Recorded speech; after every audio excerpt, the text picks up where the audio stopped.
നിങ്ങളുടെ favourite shows ഇനി ഒരിക്കലും മിസ്സാവില്ല. ഇപ്പോൾ C5 കാണും നിങ്ങളുടെ ഫേവറേറ്റ് ഷോസ് തികച്ചും സൗജന്യമായി. അപ്പൊ പറഞ്ഞു അല്ലേ അമ്മേ, അമ്മയ്ക്ക് മറ്റുള്ളവരുടെ മുമ്പിൽ നിലയും വിലയും കിട്ട എന്നെ എന്തിനെങ്ങനെ ബലികടാക്കുന്നേ? സമൂഹ വിവാഹത്തിന് ചെറുക്കനെ കെട്ടാത്തൊരു പെണ്ണിനെ കല്യാണം നടത്തണമെങ്കിലേ സ്വന്തം മകനെ പിടിച്ച് അവരുടെ മുമ്പിൽ ഇട്ടുകൊടുക്കല്ല വേണ്ടത്. അങ്ങനെയല്ല ഒരു അമ്മയേണ്ടത്. ആ മകന്റെ മനസ്സ് മനസ്സിലാക്കണം, എന്നിട്ട് അവന്റെ ഒപ്പം നിൽക്കണ്ടേ. ഭാമേ, നിന്റെ വീറും വാശി കാണിക്കേണ്ടതേ സ്വന്തം മോന്റെ ജീവിതം വെച്ചല്ല. ഇങ്ങനെയാണെങ്കിൽ നീ അവന് വിവാഹ തട്ടിപ്പ് വീരനാക്കുമല്ലോ.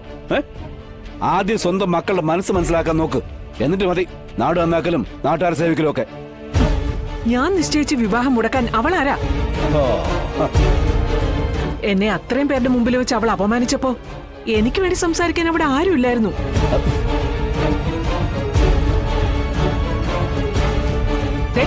ഈ പിള്ള വരെ വായി നോക്കി നിൽക്കായിരുന്നു അവിടെ.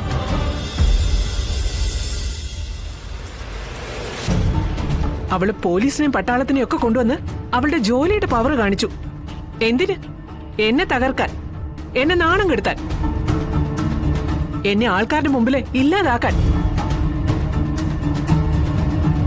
എന്റെ വിലയും നിലയും മറന്ന് അവള് സംസാരിച്ചപ്പോ ഒരു പിടിവള്ളിക്ക് വേണ്ടി ഞാൻ നിന്റെ പേര് പറഞ്ഞു എന്നുള്ളത് സത്യമാ. പക്ഷെ അതിന്റെ പേരിൽ ആ പെണ്ണിനെ കെട്ടിയെ ഒക്കൂന്നൊന്നും ഞാൻ നിന്നോട് പറഞ്ഞില്ലല്ലോ. പറഞ്ഞോ? ഭാമേ, എന്തുകൊണ്ടാ ശാലിനി ചെയ്ത് നീ തിരക്കിയോ?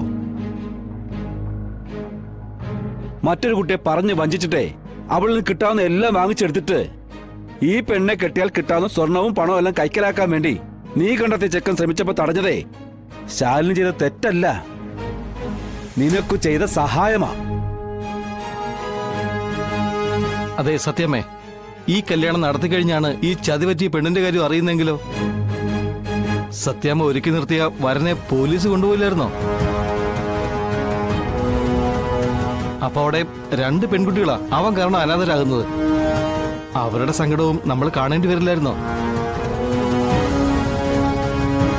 ദയവ് ചെയ്ത് ആരെങ്കിലും എന്തെങ്കിലും പറയുന്നത് കേട്ട് കുഞ്ഞേച്ചിയെ വെറുക്കരുത്. ഇതെന്റെ ഒരു അപേക്ഷയാണ്. അതെ, മതി മതി മതി, നിർത്ത് കേട്ടാ.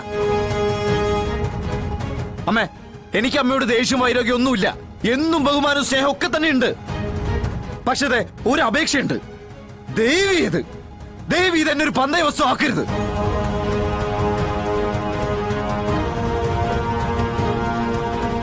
ആൾക്കാരെ കൊണ്ട് പറയിക്കാൻ.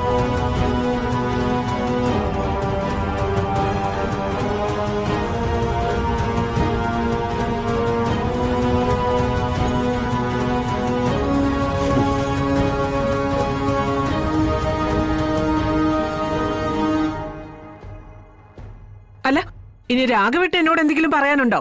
ഇല്ല, കാര്യമില്ല. അതിനുള്ള സമയം കഴിഞ്ഞുപോയി.